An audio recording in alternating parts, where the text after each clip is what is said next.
Turn to 1 Corinthians chapter 12. We have been in a series on the church. The first week we looked at a church is more than just a building. In fact, a church is not a building. A church is a group of people. Last week we looked at the church being a universal big church. This is all Christians throughout all time who have chosen to follow God. And then also the church is small, a local congregation, which is what we are right here. Today we're going to look at one of the most used and descriptive descriptions of the church. It's a body. Now, how do you feel about your body? A lot of us may feel as though we are a little bit too fat or too skinny, a little too hairy or not enough hair. Maybe some of us view ourselves as the Popeye. Maybe we go for a jog and all of a sudden you realize, I am not as in shape as I used to be. We played a softball game, our guys' competitive softball team. We had a game a week ago, and when you wake up the next day after swinging the bat just a few times and you're sore all over, it makes you go, I'm not as in shape as I used to be. Maybe we're a little bit too bumpy, lumpy, or we think we're a little bit too ugly, according to the world's standards. The world knows that we feel this way about our bodies. They market to it. They advertise it. Look at all the makeup products, the hair products. They have hair products for bald people. That doesn't make sense. Maybe you got to keep stuff shiny. I don't know. They market to everything. If you think you have a problem, I guarantee you can buy something to help fix that problem. And yet, the body is one of the most used descriptions of the church. Paul uses it in Romans, 1 Corinthians, Ephesians, Colossians, over 30 times in the Bible is the church referred to as a body. So that's where we're going to be today. We're going to delve into this example of the church. What can we learn about the church from a body? All right? 1 Corinthians chapter 12, verse 14 through 30. For just as the body is one and has many members, and all the members of the body, though many, are one body, so it is with Christ. For in one Spirit we were all baptized into one body, Jews or Greeks, slaves or free, and all were made to drink from one Spirit. For the body does not consist of one member, but of many. If the foot should say, because I am not a hand, I do not belong to the body, that would not make it any less a part of the body. And if the ear should say, because I am not an eye, I do not belong to the body, that would not make it any less a part of the body. If the whole body were an eye, where would be the sense of hearing? If the whole body were an ear, where would be the sense of smell? But as it is, God has arranged the members of the body, each one of them as He chose. If all were a single member, where would the body be? As it is, there are many parts, yet one body. The eye cannot say to the hand, I have no need of you, nor again the head to the feet, I have no need of you. On the contrary, the parts of the body that seem to be weaker are indispensable. And on those parts of the body that we think less honorable, we bestow the greater honor, and our unpresentable parts are treated with greater modesty, which our more presentable parts do not require. But God has so composed the body, giving greater honor to the part that lacked it, that there may be no division in the body, but that the members may have the same care for one another. If one member suffers, all suffer together. If one member is honored, all rejoice together. Now you are the body of Christ, and individually members of it. And God has appointed in the church first apostles, and second prophets, teachers, then miracles, then gifts of healing, helping, administrating, and various kinds of tongues. Are all apostles? Are all prophets? Are all teachers? Do all work miracles? Do all possess gifts of healing? Do all speak? Do all interpret? Earnestly desire the higher gifts. So 3 things I want to pull out from this passage here that we're going to look at today. The first thing is that we are all different. And some of you may say, thank goodness we are all different. Others may say, I wish we were all the same. Then we could all get along better. But the first thing is, like it or not, we are all different. I have a hand. Oh, look, there's another hand. 2 hands. They're the same, right? Nope, they're not the same. I got a left and a right one. I was talking with Gene Denny this morning. He's got a cane. He's walking around. He's got some problems with the knee. I said, how are you doing? He goes, I'm doing pretty good except for my knee. But it's still there, and so is the other one. We're all different. Sometimes some squeak and ache a little bit more than other ones, right? We're all different and wonderfully made different. And each one of us has different roles that we can fulfill, different things that we can do here that God has given us talents to do. Let me say that again. God has given you a talent. Maybe you're even one of those 3 or 4 or 5 talent-gifted people.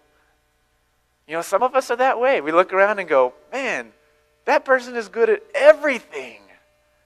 I'm only good at this one thing. It doesn't matter. We're each given different talents to use here as part of the body. And so Paul says, well, some of us may say to the other parts, well, look at that feet. You're a foot down there. I don't have any need for you. What good are you doing way down there? Well, every time I take a step, I'm very thankful that I have a foot there. We may look at some parts and say, well, that's not very useful. Once upon a time, there was a hand. He started talking one day and thinking, and he said to the other hand, hey, the stomach doesn't do anything. Let's quit putting food in the mouth. They talked with the mouth, and they said, hey, mouth, we're going to stop giving you food, okay? Mouth said, well, why? Well, because the stomach doesn't do anything with it. Oh, okay, fine. And so the hands quit putting food in the mouth quit chewing food. And they said, there, we'll get the stomach to do something. So a few days go by, stomach's hungry. Nope, no food. The hand says, look, stomach, get to work. See, you got to pull your weight around here. Do something. Well, a few more days go by, and all of a sudden, the hand stops working. It's not doing so much. The mouth stops talking and running out of energy. And all of a sudden, the hand goes, oh, maybe the stomach was doing something useful. Let's get back to work and take care of each other. So each one of us, we're different. And that's good, because together we make the whole. I remember when my children were born, one of the first things I did when holding them was what? I counted to 5, and I did it 4 times. I wanted to make sure that all their fingers and toes were there. I wanted to see their eyes. I wanted to see their ears. Why? Because I know that each one of those little parts is important. They come together and they make a whole. And so, I'm not the only father that has done this. I'm not the only parent that held their child in their arms for the first time and, okay, does this work? Does this work? It sounds funny, but we do that because we know the importance of all the parts working together. So we may look different, we may act different, we may dress differently, but in that diversity comes great strength. Great strength in that diversity. So on Thursday here, we have food pantry every week. And Kathy answers the phones, and she does a whole lot of administrative stuff. Well, this Thursday, I got here a few minutes before Kathy did. And I'm in there, I'm making some notes on the paper, and the phone rings. Hello? Oh, you're going to be here for pantry? Okay, I'll write your name down. So I wrote their name down. I get halfway through another word, and the phone rings again. Hello? You're going to be here for pantry? Okay, I'll write your name down. I start going up. The phone rings again. I tell Kathy when she gets here, it's a good thing that you're the secretary and that I'm not. If it was left to me, I'd stop answering the phone. It's just the way I am. It started ringing again, and I got annoyed with it. Kathy doesn't. She does this every week. She has talents and gifts that I don't have, and that's a good thing. We are all different. Verse 15 again says, if the foot should say, because I'm not a hand, I do not belong to the body, that would not make it any less a part of the body. And if the ear should say, because I'm not an eye, I do not belong to the body, that would not make it any less a part of the body. Some of us may say, I can't teach like Dee, or I can't sing like Jovita. I can't make bulletin boards like Jamie and Kristen. But you have something that you can do, that you can bring to the body here. And it's important that you do that because you play a vital role of the whole. Second thing, we share something in common. So we're all different. We all look different. We're different ages. We have different talents, but we all have something in common. Look at verse 12. For just as the body is one and has many members, and all the members of the body, though many, are one body, so it is with Christ. The thing that we all have in common is Christ. Because in this analogy, Christ is the head. And the head directs everything else.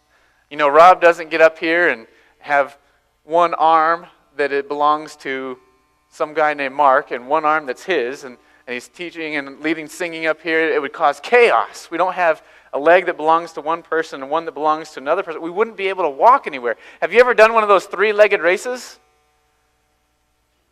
The joy of it is in watching people crash, correct? That's what we all do. We say, we're going to have a three-legged race. That'll be a lot of fun. And then they say, will you join in? Oh, I was just going to watch. Because then I just get to laugh at everybody fall down because then their legs are not working together. And that's why it's so funny. Then when we say, oh, will you join in? We realize that now I'm going to be the one that's trying to force my leg to work. If you ever watch it with adults and kids, the adults will just pick up the kids and walk. I got this solved. It doesn't work that way. Our head controls our whole body. And so when I have a thought, it gets sent through this amazing pathway of nerves that God has created. It extends out. And so when I think, my body responds. When I take a step, I don't fall over, at least most of the time, because it works together. As a body here, as a church body, we have Christ as our head. And if everything is connected and focused in on what Christ wants, then the body works together and does amazing things. And there's beauty in that. Even though we look so much different, Christ controls everything. The first week we talked about the church being the ecclesia. It's something that's called out, a group of people that are called out. What are we called out of? Out of the world and into Christ. And we're baptized into Christ. Baptized into Christ. And now you are a part of the body. And so, Levi, I'm going to pick on you a little bit. Now it's up to you to determine what talents has God given to you. How can you work as part of this body? It takes a whole long life to learn about it, okay? But start early. And the third thing is that we rely on one another. When I put my foot forward, the whole rest of my body has to rely upon that. And the next one.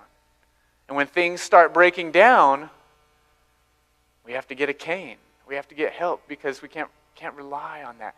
So as a body, we rely on one another. I trust my eyes that when I look down and I see steps going down right there, that I'm not being deceived by my eyes. That I'm going to step and I'm going to see that and I'm going to put my foot there and I will trust it. It all works together. Verse 25 says this. Starting in verse 24. But God has so composed the body, giving greater honor to the part that lacked it, that there may be no division in the body, but that the members may have the same care for one another. If one member suffers, all suffer together.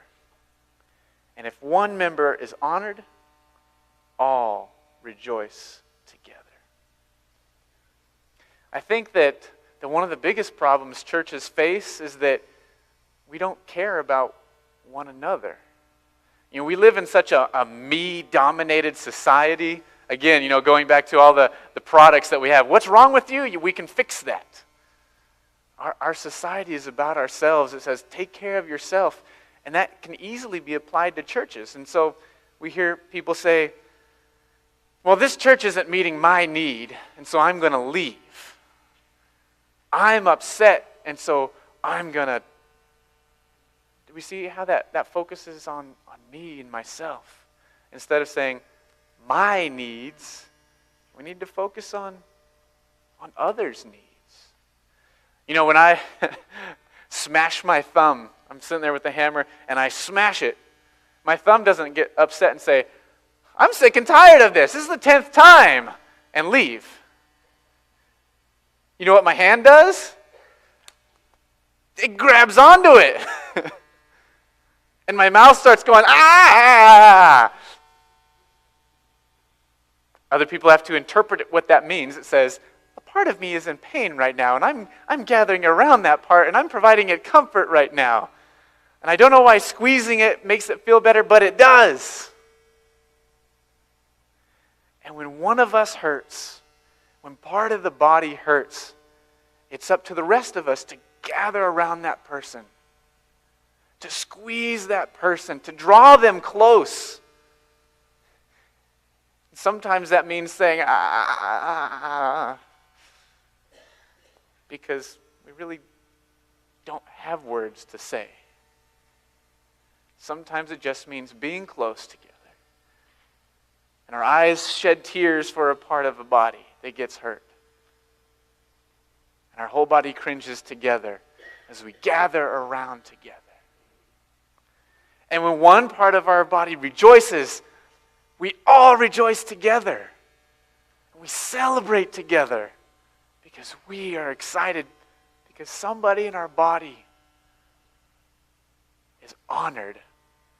And that's an honor to us as well. We all rely on one another because we all belong to the same body.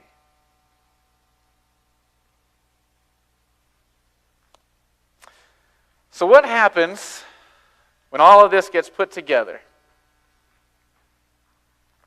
We have a whole that's made of several different parts. So the question that we have is, what part are you? What part am I? Are we working together as part of the whole, or are we choosing to be one of those ones that says, well, I am not happy with this, and so I'm going to... What part are we playing? Are we giving of ourselves? You know, I look around and I see people that I see working. I see serving. I've had conversations with. I'm getting to know you guys. And that is wonderful. And I say, thank you. Thank you, because I need you. I need you. Each of you. We all need each other. This church needs you. So I say, thank you. But that also goes with a warning. It's impossible to be a part of the whole if you are removing yourself. Going back to the gimpy knees. What happens when a knee doesn't work? It gets replaced. What happens when kidneys don't work? They get replaced. What happens when hearts don't work? They get replaced.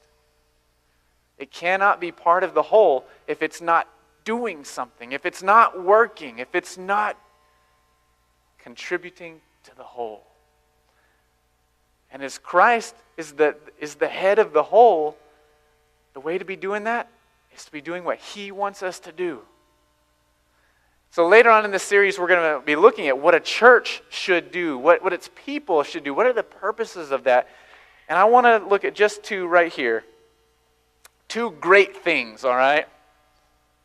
Two greats.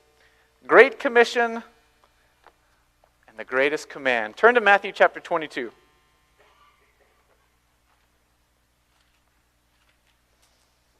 Matthew 22, verse 36. This question gets asked to Jesus. Teacher, which is the great commandment in the law? And he said to him, you shall love the Lord your God with all of your heart, and with all of your soul, and with all of your mind. This is the great and first command. The second is like it. You shall love your neighbor as yourself. On these two commandments depend all the law and the prophets. So two laws. He says, which is the greatest one? I'll give you two. Love God, love your neighbor. Great Commission. Turn to Matthew chapter 28. Verse 16, now the 11 disciples went to Galilee, to the mountain to which Jesus had directed them. And when they saw him, they worshipped him. But some doubted. And Jesus came and said to them, all authority in heaven and on earth has been given to me. Go therefore and make disciples of all nations, baptizing them in the name of the Father and the Son and the Holy Spirit, teaching them to observe all that I have commanded. And behold, I am with you always to the end of the age. That's a great place to start. Love God, love your neighbor, share the gospel. That's what we have to be doing as a body. If we can be doing those things, then we are listening to Christ, which is the head. And the leaders here at church, we are trying to discern what God's will is to do that. And to encourage people to say, follow us as we follow God. And if you're not a part of that, you're missing. You're missing out. I saw a church sign once upon a time, and it said, CH blank blank CH. And it said, what's missing? You are.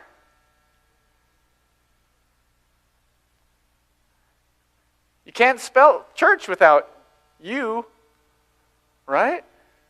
You are missing. If you're not participating, if you're not working and following and being a part of the whole, then you're missing. You're missing out. Then the body suffers. We miss you.